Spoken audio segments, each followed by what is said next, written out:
level agenda of President Buhari's administration.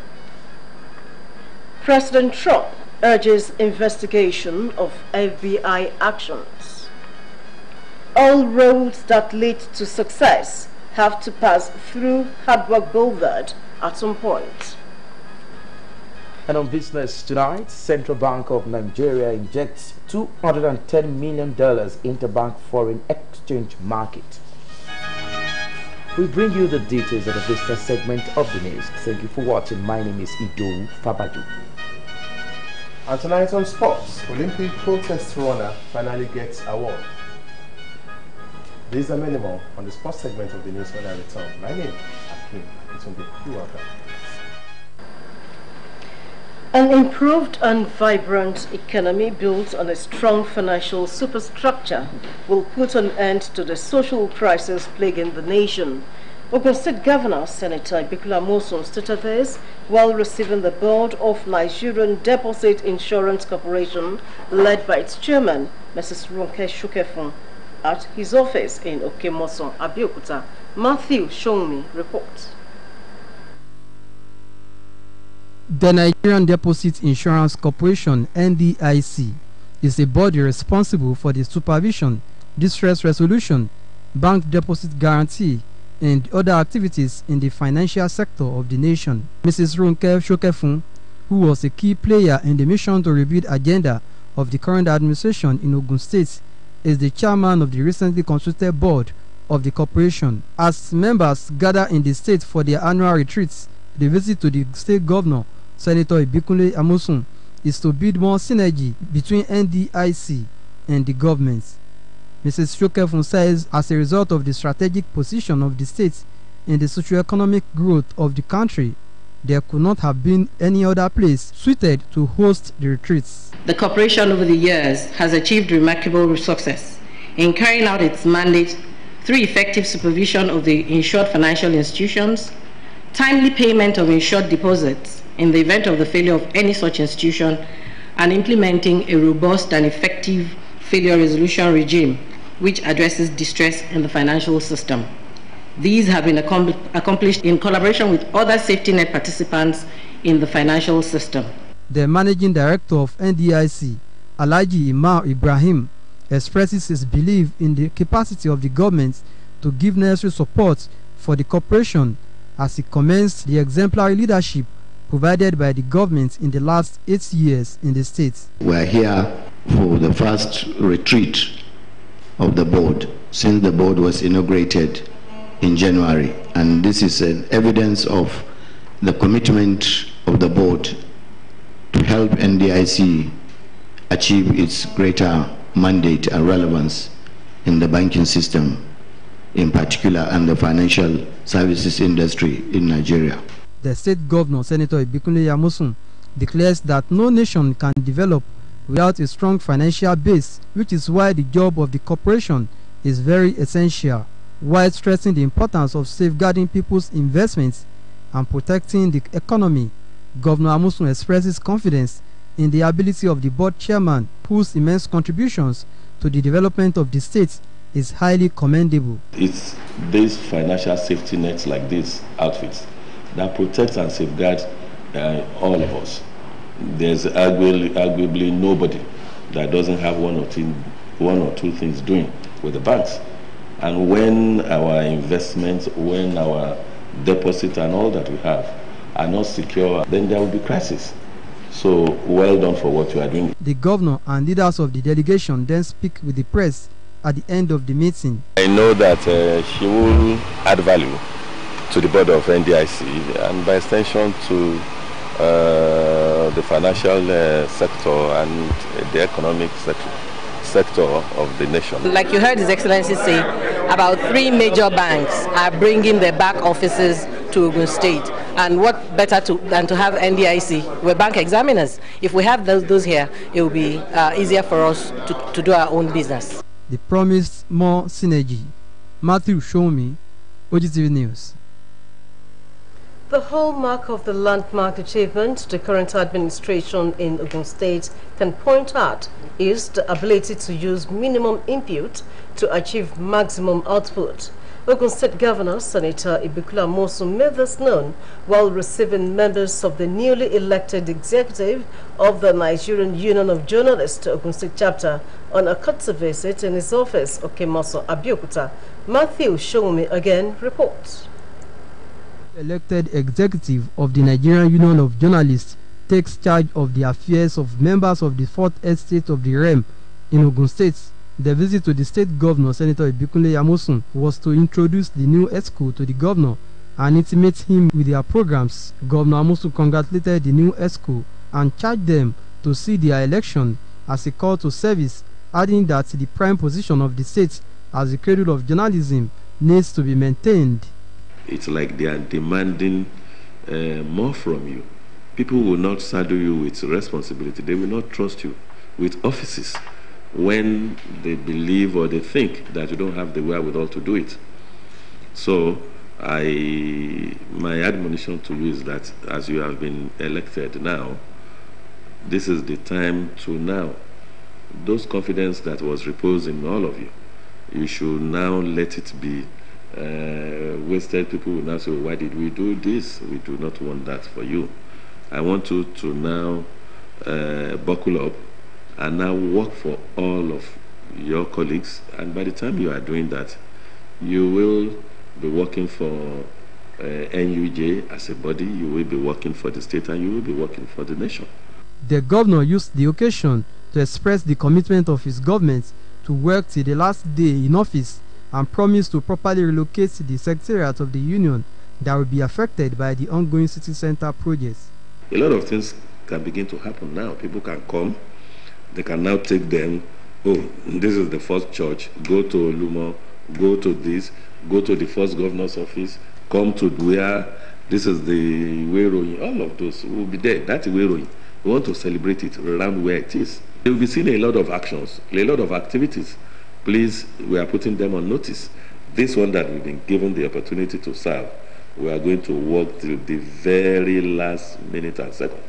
Chairman of the union, Comrade Soji Amosu, was full of appreciation to the governor for the giant strides made by the administration in the last 8 years and promised more working partnership in propagating the good programs of the government. Comrade Amosu used the occasion to lay their request before the governor. I've never had it this so good under any government since the creation of our state. I know what I'm talking about. I've been in NUJ now for some time. I was treasurer, I was secretary, and now I'm chairman. So I can say to it to which extent successive governments have made impact in NUJ. None of them has beaten your record.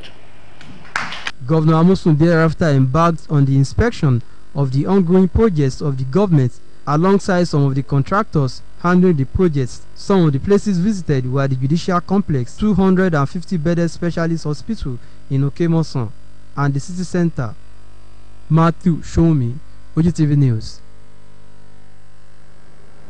The Governor of Ogun State, Senator Ibikula Amosun, has approved the appointment of Mr. Festus Kehinde as the General Manager of Ogun State Television, Abeokuta, and Mr. Oludiji Akinhomi as the General Manager, Ogun State Broadcasting Corporation, OGBC.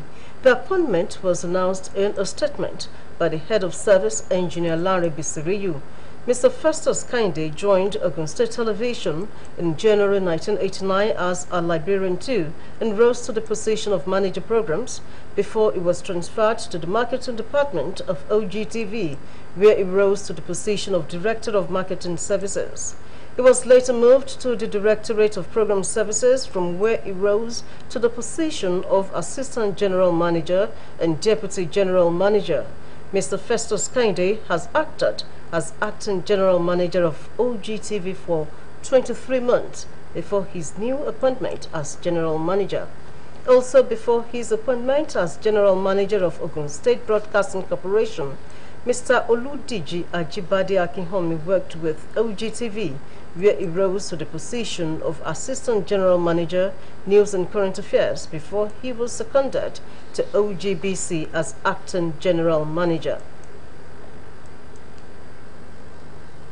Similarly, Ogun State Governor Senator Ibikula Amosun has approved the appointment of 19 new permanent secretaries for the State Civil Service.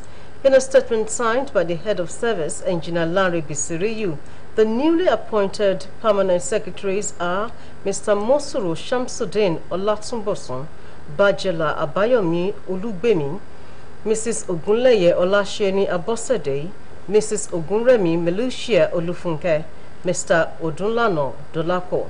Others are Mr. Olarewaju Saka Iskil, Mr. Olaleye Olushegun Alao, Mr. Adebi Nafiu Ayinla, Dr. Olabinton Kasali Akondimo Bolaji, Mr. Abuaba Iskil Ishola, Mrs. Oresonya Yetunde. Also appointed are Mr. Idowu Michael Olubumi, Mr. Awere Adeshupo Abiodun, Mr. Olukoga Gabriel Olumuyiwa, Mr. Adewumi Dolapo Olufemi, Dr. Mrs. Oladende Oluranti Olufunlayo, Mr. Ogunlano Kolawole Fatai Olakunle, Mr. Lanre Inyonda Olusegun, and Mr. Aikulola Olubola Olakunle. The swearing-in of the new permanent secretaries is slated for Friday, 12th April 2019 at the Exco Chamber, Governor's Office, Okemoson, at 9 in the morning.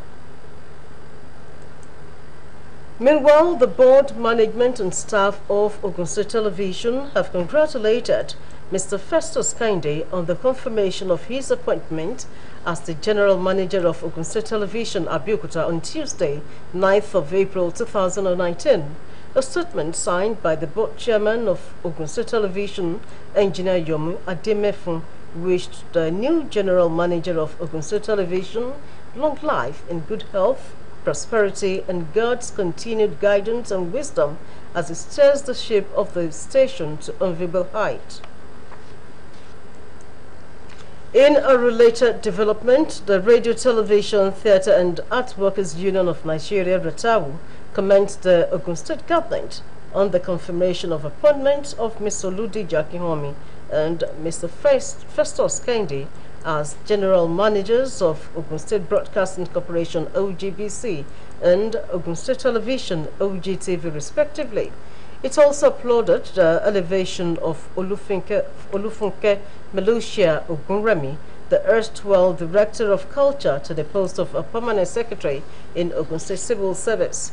In a statement signed by its acting state chairman, Comrade Adewale Bangbushe, the union maintains that the appointments were a well-deserved honor to other leaders who had shown commitment, determination, and doggedness in the line of duty. The union noted the immense contributions of the trio to the growth and development of the media and arts and culture sectors in Ogun State, which are key components of the union. It prayed God to grant the new appointees good health, wisdom, and grace to excel in their new capacities. Ogun State government says construction of Adire shopping mall at Itoku and residential apartments at President Muhammadu Buhari Estate, as well as judiciary complex, will soon be completed. The Permanent Secretary, Minister of Housing, Mr. Abimbola Abiodun, disclosed this while appearing before members of the State House of Assembly Committee on Finance and Appropriation, led by Honorable Victor Fasonya at the Assembly's complex, Okemoson, Abeokuta. Correspondent Kunle Ibikunle's report is presented in this package. The Permanent Secretary, Ministry of Housing, Mr. Abimbola Abiodun, presenting the achievements recorded in the 2019 budget performance before the House Committee on Finance and Appropriation, explains that the Adire Mall is 85% completed, while that of Muhammadu Buhari Estate is at 65%, just as the Judiciary Complex is about 68% stage of completion. Mr. Abiodun also presented the performance of the State Housing Project, where he stated that the construction work is ongoing at the Abeokuta City Center to enhance the imagery of the center. In a related development, the State Ministry of Urban and Physical Planning, Urban and Regional Planning Board, Housing Corporation, Office of the Auditor General of the State, and the local government, as well as Ministry of Health and state hospitals, also presented their budget performances before members of the Assembly. The Permanent Secretary, Minister of Education, Science and Technology, Alhaji Shafiu Rashid, has assured teachers in the state that government will continue to place high premium on the welfare and training for them to deliver quality services to the students. Alhaji Shafiu, who stated this while receiving the state representatives and the awards at Southwest Francophone Competition for Secondary Schools in Ibadan at the Ministry's conference room in Okemoson, added that the feat recorded by the students did not come as a surprise. According to him, the state had always been known for being first in various fields of human endeavors. For instance, he said, personalities like Chief Samuel Adebo, Professor Sholesi, Professor Onobamiro, Reverend Adedotu Ransom Kuti, and late Dr. Hubert Ogunde, amongst others, are notable indigents that made it in the various areas of calling. We have been trying to emulate and follow the footsteps of our foreigners. So I want to appreciate our guests who done wonderful that believe the next competition perform better. Because I believe that the have teachers who are committed, dedicated, highly efficient, and therefore they will definitely improve on the potential of our diaspora. Therefore called on both teachers and students to brace up for the national competitions, which he noted will come in no distant future. In his welcome address, Director of Education Services, Mr. Martins Akinsholu, said the importance of French as a language could not be emphasized. According to him, apart from the fact that the language is made compulsory at junior secondary schools level, it is also the second official language in the country. High point of the event was a presentation made by the students of African Church Grammar School, Abeokuta. The need for a holistic approach to teaching and nurturing adolescents, especially in schools, has been stressed. These were the submissions of respondents who described holistic education as a panacea to juvenile delinquencies. Ife Shuluade's report is presented in this package. Juvenile delinquencies is the participation of a minor under the age of 18 in criminal acts such as rape, burglary, robbery, drug abuse, prostitution, theft, and many others. Recent statistics indicate that juvenile delinquencies have been on the increase by as much as 30% since 1990 in Nigeria. Some educationists, however, call for holistic education as a possible solution to developing a child's cognitive, affective, and psychomotor domains. If in the church, then in the mosques, they did not teach the youth, we'll be having a lot of problems that we are having nowadays in Nigeria. Some youth have turned themselves in another way, different bad societies, different attitudes, no obedience. They are not following the good ways of life. So I'm appealing, employing all the missionaries to please in their societies, in all religious society, to be teaching all the before they will allow their children to go to school. I'm wondering how many Muslim homes will pray with the children. Most of the time, the father will just go and pray and the mother will pray, and maybe it's not a family thing. You know, that is the training we are talking about. If you don't have it from home and you go to school, child of those children into the way of the Lord. This issue of bringing back what we used to do before, as in bringing all these teachers back to teach from the school, then our parents too should go back to what our religious book are teaching us. So I believe by doing that, the whole thing will come back to normal. They concluded that a child with a solid spiritual foundation will not be affected by peer pressure and decadence in society. And still to come in the news, Senate passes resolution urging federal government to support victims of armed banditry in Zamfara state. This and many more shortly after this break. Stay with us.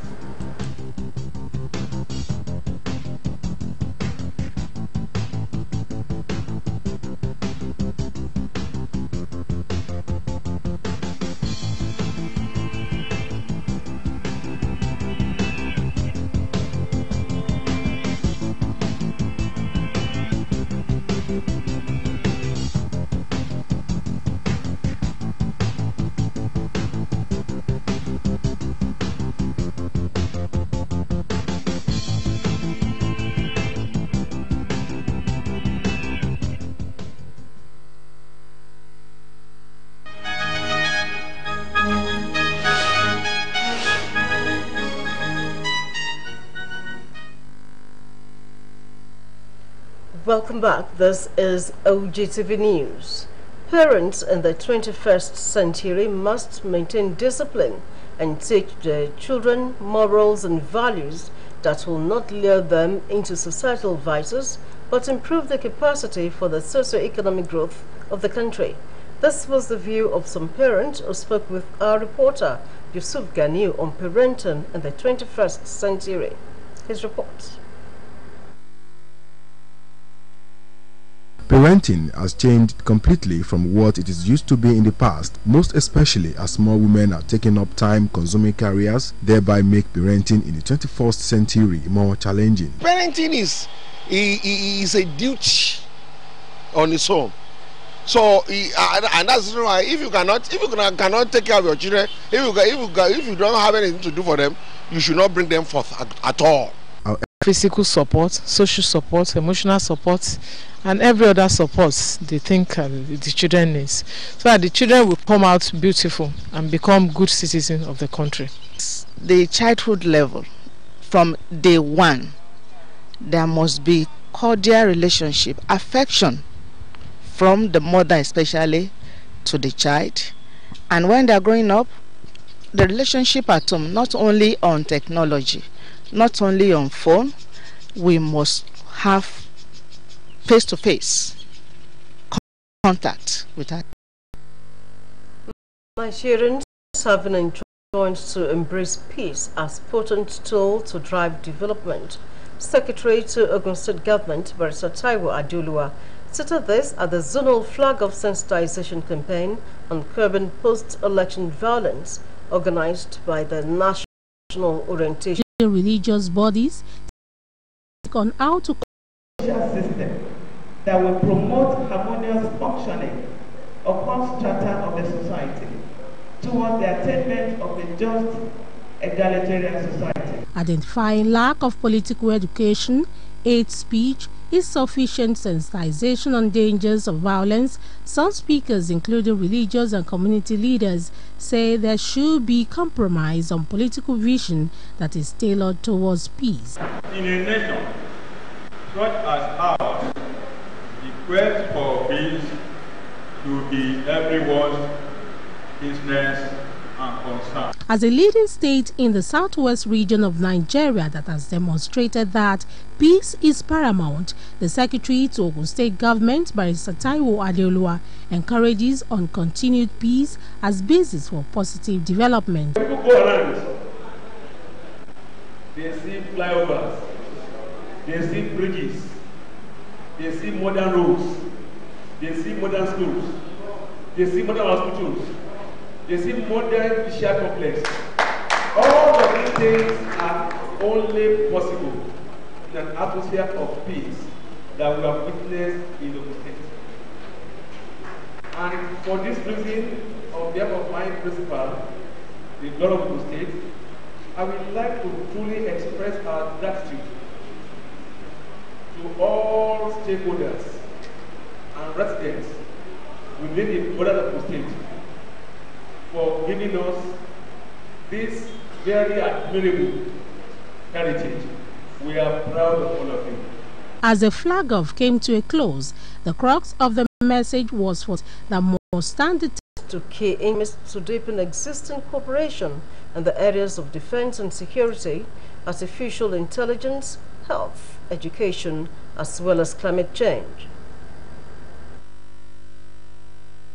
The Crown Prince felt that we could be doing a lot more together, and of course that they are very happy with the situation in Nigeria where Mr. President has brought the country to, and so they very much want to key into that. Clearly, I think what they are seeing is that Mr. President has laid a very solid foundation during his first term. They all congratulated him on his election victory. They all expressed happiness that he has been re-elected, and they are now looking forward to taking advantage during his second term to really take altogether Nigeria to the next level and engage with Nigeria at a higher, a more intense level. President Muhammadu Buhari, who appreciated the support of the United Arab Emirates to Nigeria's efforts at fighting terrorism, insurgency and corruption, made a case for prospective investors to come and explore the abandonment opportunities in the country. Nigeria, he maintained, is indeed ready for business.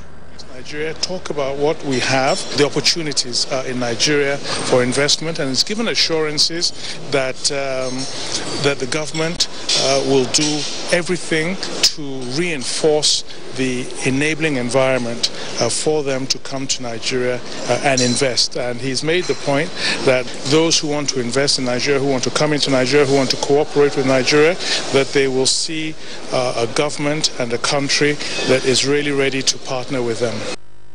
Meanwhile, the annual investment meeting attended by the President in Dubai has ended with some of the participants from Nigeria describing it as an eye-opener. I can assure you most of our youths are IT compliant. They have shown interest over time in the use of applications and through their mobile phones and iPads. So I think the areas the government can come in is to support this process for efficiency, transparency in the private sector, to enhance their capacity to improve their profits. I've heard that one of the companies wants to take our sesame seed, hibiscus flowers, and goat meat as well. You know, we are good at it. We are also, there is also the possibility of exporting mangoes out of Jigawa to different hyper supermarkets in the world. We have a very clear-cut digital strategy. Working with Google and MainOne, we have over the last several months invested quite a bit of money and also dug up 400 kilometers of fiber connection within Benin City and environs. We want to make Edo State the digital hub of the south of Nigeria. Already, President Muhammadu Buhari has returned to Abuja after a successful outing at both the Investment Summit in Dubai, the United Arab Emirates, as well as the World Economic Forum on the shores of the Dead Sea in Jordan, where it delivered keynote speeches. The Nigerian Senate has passed a resolution asking the federal government to support victims of armed banditry in Zamfara State with 10 million naira. The motion was moved by Kabiru Mrafa, representing Zamfara Central. Zamfara State has been under attack by armed bandits, cattle rustlers and kidnappers who have terrorized innocent people almost on a daily basis. The situation has led to the deployment of more troops to the affected areas by the federal government in a bid to curtail the menace. A recent measure put in place to address the security challenges facing the state is the ban on all mining activities across the state. The Independent National Electoral Commission, INEC, has fixed May and June 2019 to hold a post-election review and debriefing exercise. The exercise, according to INEC National Chairman and Chairman, National Commissioner and Chairman Information and Voter Education Committee, Festus Okoye, in a statement in Abuja, is in line with its existing practice. Okoye noted that the evaluation will focus on the Commission's performance on key activities during the general elections. The review will focus on the planning, organization, conduct and coordination of the general elections, particularly on the following: logistics, procurement and deployment of personnel and materials, continuous voter registration and collection of permanent voter cards, legal environment of elections, particularly the legal challenges experienced over nomination of candidates and conduct of elections. He added that the Commission will have two sets of activities: internal reviews involving national commissioners, electoral officers, collation and returning officers, as well as other key staff of the Commission, and review meetings with parties, civil society organizations, security agencies, the media, and development partners. The Federal Ministry of Health has provided insurance cover for 48 tertiary health institutions towards protecting the facilities and diagnostic equipment for optimal healthcare delivery services.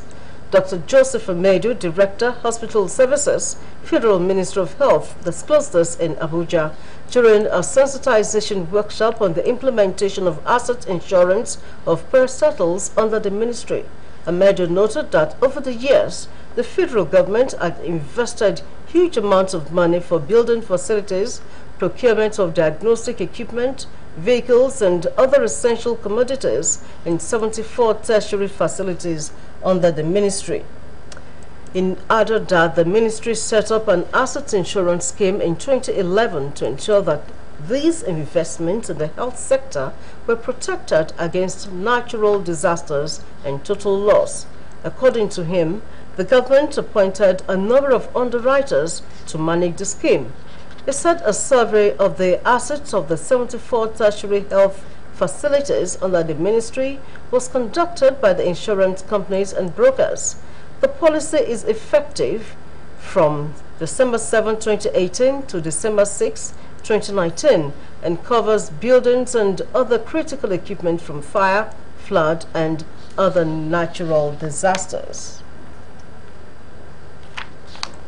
Xenophobia, which has been described as a negative phenomenon closely associated with the process of globalization, is particularly prevalent in countries undergoing transition.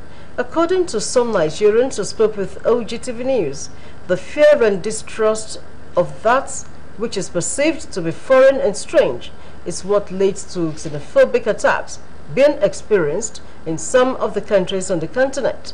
Elizabeth Esson gives details in the special report, which highlighted some of the solutions to this challenge. Her report.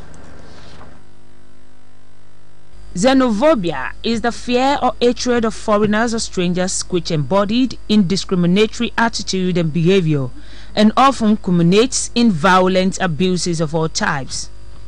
In recent times, South Africa has been on the top list of xenophobic attacks, which appears to have taken on a primarily racial form, directed at migrants, especially black migrants from the African continent.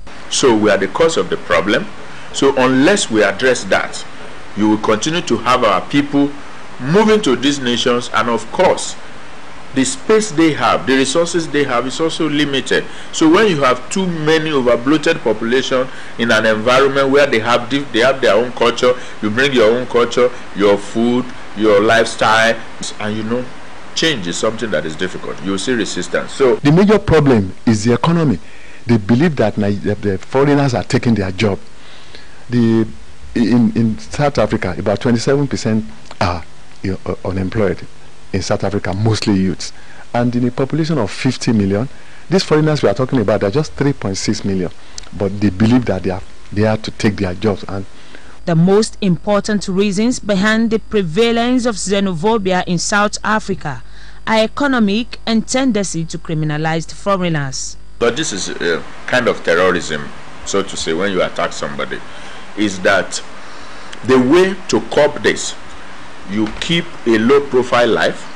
One, you don't begin to show off in another man's land. This is not your country. Do you understand? And so you see citizens who refuse to go to school, who do not have shops, who are not doing businesses, they are not making money, and you are making millions in their country. And then you also want to prove to them that who do you think you are? To end this crisis, the government needs to provide an enabling environment for citizens to develop their potentials in their country and stop the rush of migration to other countries. They need to behave themselves when they are in those countries. Don't get involved in crime. Don't get involved in extravagant lifestyle. Respect the rules and regulations. And of course, be cautious. Be security conscious. Expect danger. Nigeria is lagging behind because we have not diversified our economy, and it's affecting every facet of our national life. To stop this, let us find a way of occupying, engaging our people here. We have the means to do it. We aren't doing it. So that's my worry. That's my problem. And I think the youth themselves, should gather themselves together, try as much as possible to stay home, learn good skill, and stay here in Nigeria to develop Nigeria rather than go to countries where they will continue to kill. If they say they don't want you in their country, why don't you come back to our own country, and our country should create an enable environment. Whenever Chinese go out to study, they study and go back to their country. Our leaders in Nigeria are not doing the same. Xenophobia exhibited in the form of rejection of another culture is sometimes confused and used interchangeably. As a result of this, xenophobia is usually distinguished by opposition to foreign culture. Elizabeth Esson, OGTV News. The third annual inter-house sports competition of Glorious Kiddies Nursery and Primary School and Glorious Model College, Ronda Abeokuta, holds tomorrow, Thursday, 11th April 2019. Venue is Crescent University, Ayetoro Road, Abeokuta, starting at 11 in the morning.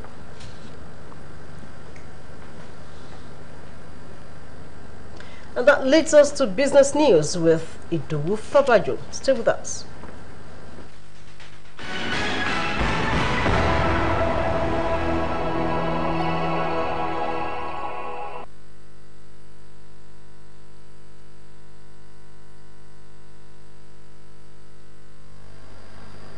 Thank you for joining us.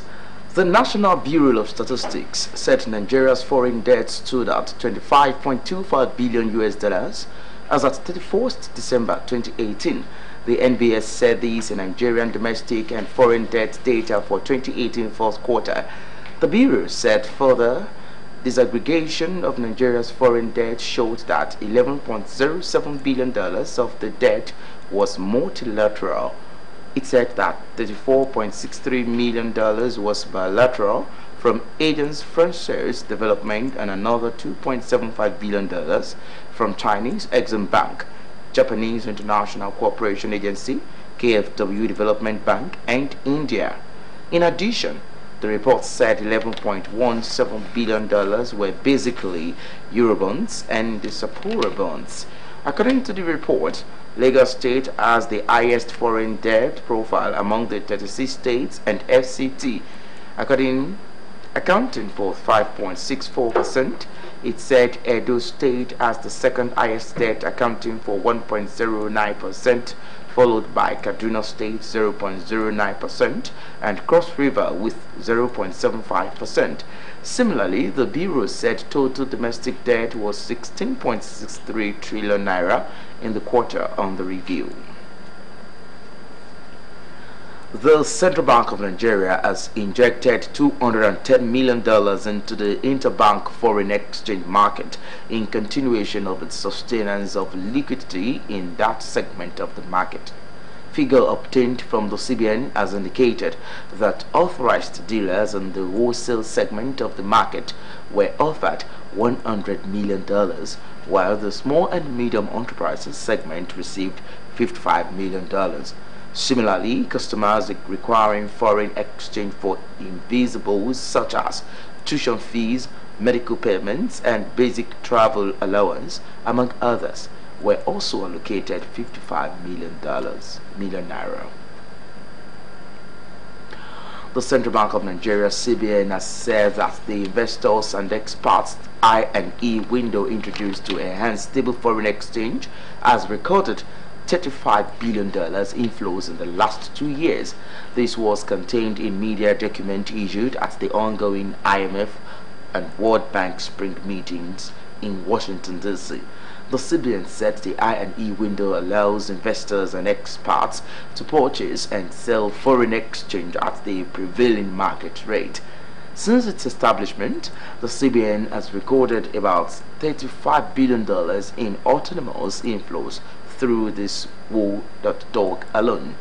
As a result, exchange rate pressure has eased considerably across all markets as the rates converged to about 360 naira per $1 and the destructive premium almost eliminated. The House of Representatives and other committee investigating the activities of the National Pension Commission and violation of the PENCOM Act has alleged that the regulatory body has refused to provide the statement of its accounts with the Central Bank of Nigeria. At the investigative hearing of the committee in Abuja, there was also a mid-drama when PENCOM told the panel that it operated an account with the CBN, but the Apex Bank said the Commission operated 5 with it. Appearing before the committee were the head Contributory Bond and Redemption Department, PENCOM, Mr. Lano Onyini, who represented the Acting Director General Aisha Dahir Umar and a director in the Office of the Accountant General of the Federation, Olusegun Olufenti, who represented the ACGF, Mr. Ahmed Idris. There were also representatives of the Office of the Secretary to the Government of the Federation and civil society. As an emergency conditions.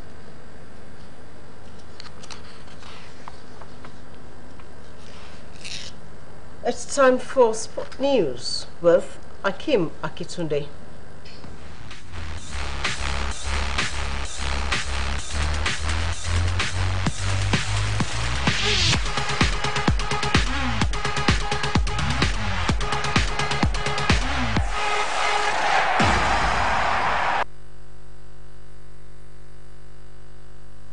Welcome to the sports segment of the news. An Ethiopian runner who brought the world attention to a wave of protests in Ethiopia at the Rio Olympics has finally been awarded by his government. Feisa Lilesa, who received $17,000, said his struggle had paid off, giving new freedoms in Ethiopia. The athlete had held up his crossed wrists as if they were shackled as he took marathon silver in 2016 in protest at the treatment of demonstrators. He had remained in exile for 2 years, saying his life might be in danger. But sweeping reforms implemented by Prime Minister Ahmed Abiy, who came to office a year ago, encouraged Feisa to return home last October.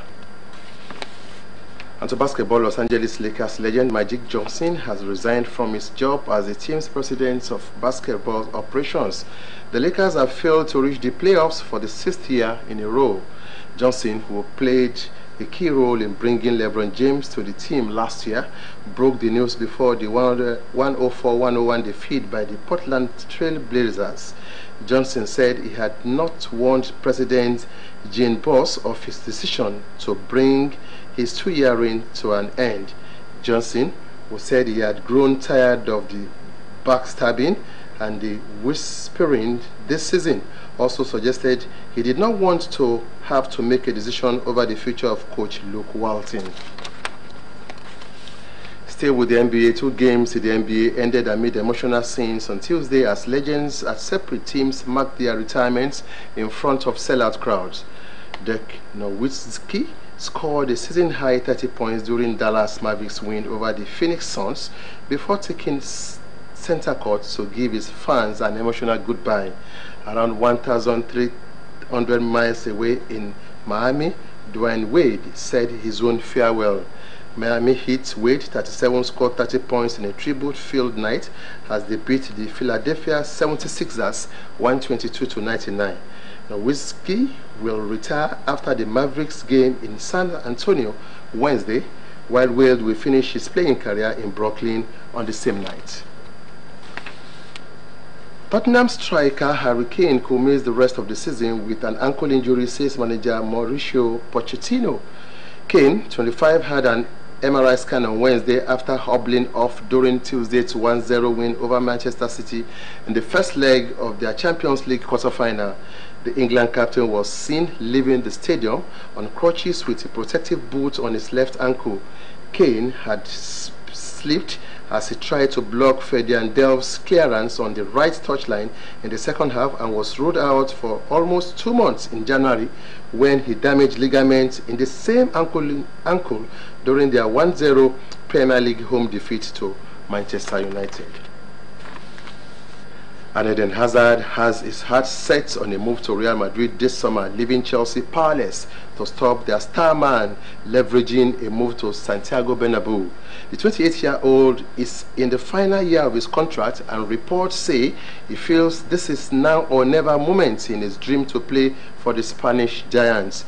The pool of playing for Zinedine Zidane has only increased the Belgium's captain's desire to join his Los Blancos, with Hazard having grown up idolizing the former France international as a player. For Hazard, it is a case of Madrid or Chelsea, with no other club being able to steal a match on the talks which have already been opened with the European champions, although no deal has been reached. And lastly, coming back home, Gateway United FC of Ogun State began their 2018-2019 NLL season with a barren draw against Ekiti United at MKO Abiola Stadium, Kuto, Abeokuta. The Akim Busari tutor side started on a bright note, but their undoing was profligacy in the front of goal. In the 58th minute, the home side missed their best chance from the spot after Abdulaziz Abdul Salam was fouled in the box. All efforts to take the lead, however, came to naught as both teams shared the spoils.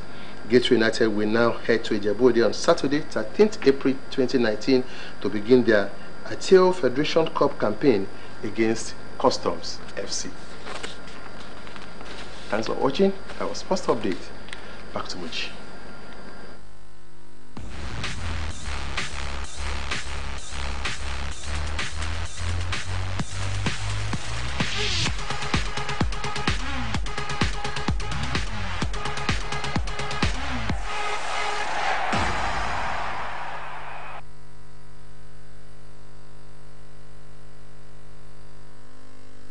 Welcome back to the side. It's now time to bring you weather forecast.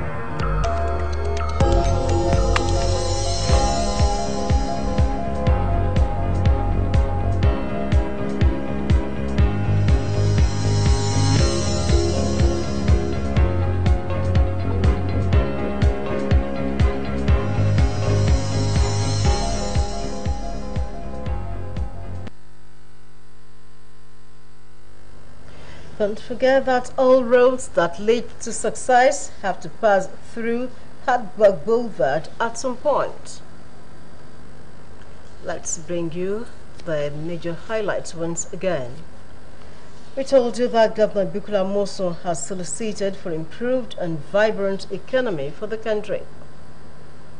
You also heard that the United Arab Emirates has expressed willingness to key into the next level agenda of President Buhari's administration. The Central Bank of Nigeria has injected $210 million into bank foreign exchange market. President Donald Trump of the United States of America has urged investigation of FBI actions.